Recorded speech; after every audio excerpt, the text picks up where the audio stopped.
નમસ્કાર દોસ્તો, આજે આપણે ધોરણ 8ના સંસ્કૃત વિષયના પાઠ નંબર 6 રમણીયા નગરીના અનુવાદ અને સ્વાધ્યાયનું સંપૂર્ણ સોલ્યુશન જોઈશું. તો શરૂ કરીએ અનુવાદથી. ગાંધીનગરમ ગુર્જર રાજ્યસ્ય રાજધાની અસ્તિ. ઇદમ સુંદરમ સુયોજિતમશ્ચ નગરમ અસ્તિ. અત્ર બહૂની દર્શનીયાની સ્થાનાની સંતિ. यथा सचिवालयः, महात्मा मंदिरम, अक्षरधाम मंदिरम एवं इंद्रोड़ा पक्षी उद्यानम. જોઈએ તેનું અનુવાદ. ગાંધીનગર ગુજરાત રાજ્યનું પાટનગર છે. આ સુંદર અને સુઆયોજિત નગર છે. અહીં ઘણા જોવાલાયક સ્થળો છે, જેમ કે સચિવાલય, મહાત્મા ગાંધી મંદિર, અક્ષરધામ મંદિર અને ઇન્દ્રોડા પક્ષી ઉદ્યાન. ત્યાર પછી જોઈએ આગળ. ઇદમ સચિવાલય ભવનમ અસ્તિ. अस्मिन् भवने विधानसभायाः अधिवेशनानि भवन्ति. अस्मिन्नेव भवने स्थित्वा राज्यस्य मन्त्रिणः, सचिवाः, अन्यश्च अधिकारिणीः राज्यकार्य सञ्चालयन्ति. सचिवालयः इव गुर्जरप्रदेश शासनस्य मुख्य कार्यालयः अस्ति. જોઈએ ભાષાંતર. આ સચિવાલયનું ભવન છે. આ ભવનમાં વિધાનસભાના અધિવેશનો થાય છે. આ જ ભવનમાં બેસીને રાજ્યના મંત્રીઓ, સચિવો અને બીજા અધિકારીઓ રાજ્યની કામગીરી બજાવે છે. સચિવાલય જ ગુજરાતના પ્રદેશની શાસનની મુખ્ય કચેરી છે. ત્યાર પછી જોઈએ આગળ.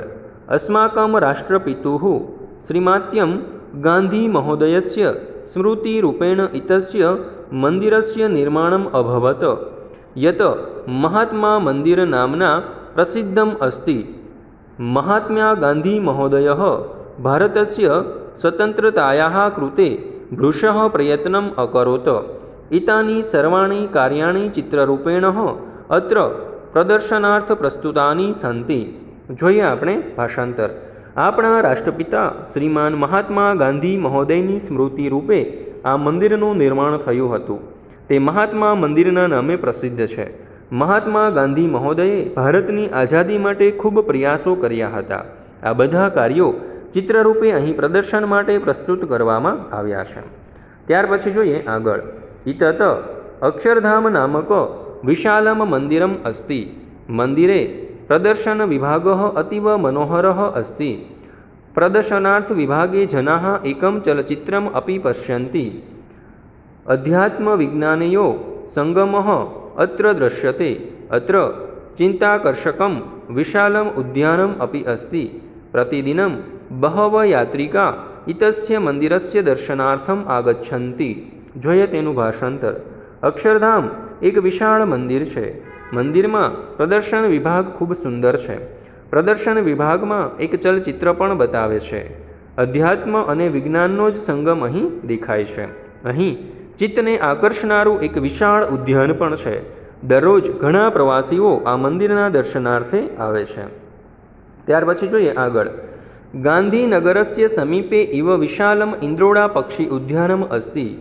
ઇતસ્મિન સ્થાને ખગાः પ્રાણિનઃ ચ નિજ પર્યાવરણે ઇવ નિવસન્તિ. ડાયનોસોર નામ્ન પ્રાચીન મહાકાય પ્રાણિનઃ વિશેષઃ વિભાગઃ અત્ર અસ્તિ. જોઈએ આપણે ભાષાંતર.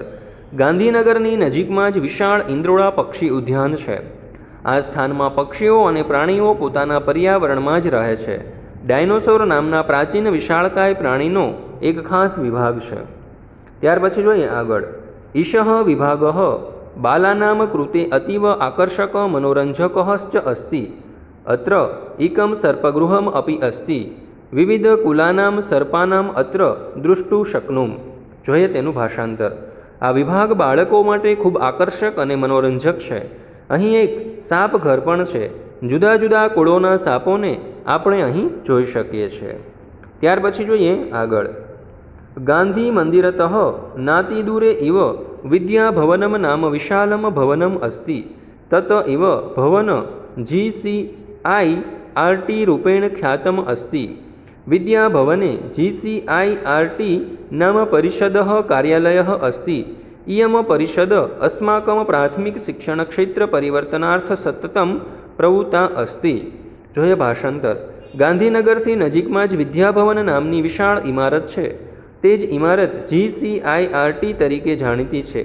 વિદ્યાભવનમાં GCIRT નામની પરિષદની કચેરી છે. આ પરિષદ આપણા પ્રાથમિક શિક્ષણ ક્ષેત્રે પરિવર્તન માટે નિરંતર કાર્ય કરે છે. ત્યાર પછી જોઈએ આગળ. ગાંધીનગરે વિશાલાહ સ્વચ્છ માર્ગાશ્ચ વર્તન્તે. ઇતસ્મિન નગરે બહૂની રમણીયાની ઉદ્યાની સન્તિ. નગરે બહવ પાદપાः સન્તિ. તેન કારણેન ઇદમ નગરમ વિશ્વસ્ય હરિતનગર રૂપેણ અપી પ્રસિદ્ધમ. જોઈએ એનું ભાષાંતર. ગાંધીનગરમાં વિશાળ અને સ્વચ્છ માર્ગો છે. આ નગરમાં અનેક રળિયામણા ઉદ્યાનો છે. નગરમાં ઘણા વૃક્ષો છે. તે કારણે આ નગર વિશ્વના હરિયાળા નગર તરીકે પણ જાણીતું છે. ત્યાર પછી જોઈએ ટિપ્પણી. ઇદમ એટલે આ, બહુની એટલે ઘણા, અસ્મિન એટલે એમાં, કૃતે એટલે મોટેથી, વૃષમ એટલે ખૂબ જ, નિવસંતિ એટલે રહે છે, કુલાનામ એટલે કુળોના, દ્રષ્ટુમ એટલે જોવા માટે, નાતિ દૂરે એટલે વધારે દૂર નહીં નજીક, ખ્યાતમ એટલે જાણીતું. ત્યાર પછી જોઈએ સ્વાધ્યાય. પ્રશ્ન નંબર 1. નીચે આપેલા શબ્દોનું મોટેથી શુદ્ધ ઉચ્ચારણ કરો. તો ગુર્જર રાજ્યસ્ય દર્શનીયાની ઇન્દ્રોડા પક્ષી ઉદ્યાનમ અસ્મિન સ્થિત્વા સંચાલયંતી સ્મૃતિ સ્વતંત્રતાયાઃ વૃષમ પ્રદર્શનાર્થમ ચિત્તકાર્ષકમ. ત્યાર પછી જોઈએ પ્રશ્ન નંબર 2. નીચેના પ્રશ્નોના ઉત્તર સંસ્કૃત અને ગુજરાતીમાં લખો. પહેલો સવાલ. ગુર્જર રાજ્યસ્ય રાજધાની કિમ નગરમ અસ્તિ? ઉત્તર. ગાંધીનગરમ ગુર્જર રાજ્યસ્ય રાજધાની અસ્તિ. જોઈએ તેનું ગુજરાતી. ગાંધીનગર ગુજરાત રાજ્યનું પાટનગર છે. ત્યાર પછી જોઈએ બીજો સવાલ. મહાત્મા મંદિરતઃ નાતિ દૂરે ઇવ કિમ અસ્તિ? તો જોઈએ તેનો જવાબ. મહાત્મા મંદિરતઃ નાતિ દૂરે ઇવ વિદ્યાભવનમ નામ વિશાલમ ભવનમ અસ્તિ. જોઈએ તેનું ગુજરાતી. મહાત્મા મંદિરથી નજીકમાં જ વિદ્યાભવન નામનું એક વિશાળ ભવન છે. ત્યાર પછી જોઈએ ત્રીજું. પક્ષી ઉદ્યાને કિમ કિમ અસ્તિ? ઉત્તર. પક્ષી ઉદ્યાને ખગાઃ પ્રાણિનઃ ચ સ્વસ્ય પર્યાવરણે ઇવ નિવસન્તિ. અત્ર ડાયનોસોર નામ પ્રાચીન મહાકાય પ્રાણીનામ વિશેષ વિભાગઃ અસ્તિ. અત્ર એકમ સર્પગૃહમ અપી અસ્તિ. જોઈએ તેનું ભાષાંતર. પક્ષી ઉદ્યાનમાં પક્ષીઓ અને પ્રાણીઓ પોતાના પર્યાવરણમાં જ રહે છે. અહીં ડાયનોસોર નામના પ્રાચીન વિશાળકાય પ્રાણીઓનો એક ખાસ વિભાગ છે. અહીં એક સાપ વિભાગ છે. ત્યાર પછી જોઈએ ચોથું. અધ્યાત્મ વિજ્ઞાનયો ઇવમ સંગણમ કુત્ર દશ્યતે? ઉત્તર. અક્ષરધામ નામની વિશાલે મંદિરે અધ્યાત્મ વિજ્ઞાનયો ઇવ સંગણમ દૃશ્યતે. જોઈએ તેનું ભાષાંતર. અક્ષરધામ નામના વિશાળ મંદિરમાં અધ્યાત્મ અને વિજ્ઞાનનો જ સંગમ દેખાય છે. ત્યાર પછી જોઈએ પાંચમો સવાલ. સ્વતંત્રતાયાઃ કૃતે કહ ભૃશમ પ્રયત્નમ અકરોત? ઉત્તર. રાષ્ટ્રપિતા મહાત્મા ગાંધી મહોદયઃ ભારતસ્ય સ્વતંત્રતાયાઃ કૃતે ભૃશમ પ્રયત્નમ અકરોત. જોઈએ તેનું ગુજરાતી. રાષ્ટ્રપિતા મહાત્મા ગાંધી મહોદયે ભારતની આઝાદીને માટે ખૂબ પ્રયાસ કર્યા હતા. ત્યાર પછી જોઈએ પ્રશ્ન નંબર 3. જોડકા જોડો. તો એમાં અ વિભાગમાં જે ગાંધીનગરમ છે તેને આપણે જોડીશું હરિતનગરમ સાથે. બીજું અક્ષરધામ મંદિરમ, તો એને આપણે જોડીશું ચલચિત્રમ પશ્યંતી સાથે. ત્રીજું ઇન્દ્રોડા પક્ષી ઉદ્યાનમ, એને આપણે જોડીશું વિવિધ કુલાનામ સર્પા સાથે. ચોથું વિદ્યાભવનમ, એને આપણે જોડીશું GCIRT સાથે. અને પાંચમું છે મહાત્મા મંદિરમ, એને આપણે જોડીશું અસ્માકમ રાષ્ટ્રપિતુઃ સ્મૃતિ. ત્યાર પછી પ્રશ્ન નંબર 4. નીચેના ઉદાહરણમાં દર્શાવ્યા પ્રમાણે કાઉન્સમાં આપેલા શબ્દોનો ઉપયોગ કરી અને વાક્ય લખો. તો અહીંયા આપણને જોઈ શકો છો કાઉન્સમાં મંદિરમ, પક્ષીગૃહમ, ઉદ્યાનમ, તડાગહ વગેરે જેવા શબ્દો આપેલા છે. તો એના ઉપરથી આપણે વાક્યો બનાવીએ. પહેલું વાક્ય.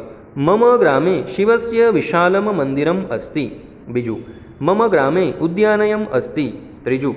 મમ ગ્રામે પક્ષીગૃહમ અસ્તિ. ચોથું. મમ ગ્રામે તડાગહ અસ્તિ. ત્યાર પછી જોઈએ પ્રશ્ન નંબર 5. નીચેના આપેલા વાક્યોને સંસ્કૃતમાં લખો. પહેલું. મારું ગામ સુંદર છે. તો અહીં સંસ્કૃતમાં આ વાક્ય થશે મમ ગ્રામઃ મનોહરઃ અસ્તિ. બીજું. અહીં ઘણા બધા પક્ષીઓ છે. તો જવાબ આવશે અત્ર નૈકે ખગાઃ સંતિ. ત્રીજું. મારા ગામમાં બગીચો છે.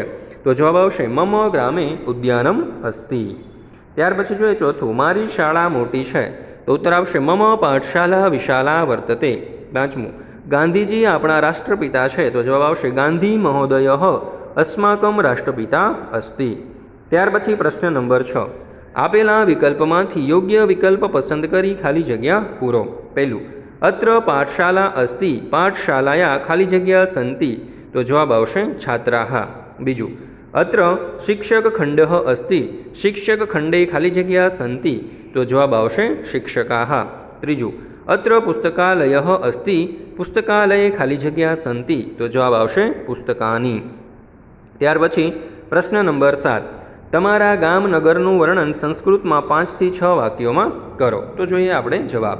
મમ ગ્રામ રામપુરમ ઇતિ મમ ગ્રામસ્ય નામ સહ લઘુઃ ગ્રામઃ અસ્તિ અસ્મિન ગ્રામે ઉપસહસ્રમ લોકાઃ નિવસન્તિ મમ ગ્રામસ્ય સમીપે એકા નદી વહતિ તસ્યા તટે મંદિરમ રાજતે મમ ગ્રામે એકાઃ પ્રાથમિક શાલાઃ અસ્તિ ગ્રામજનાઃ ધર્મનિષ્ઠા ઉત્સવપ્રિયાશ્ચ અયમ ગ્રામઃ મમ અતિ પ્રિયઃ.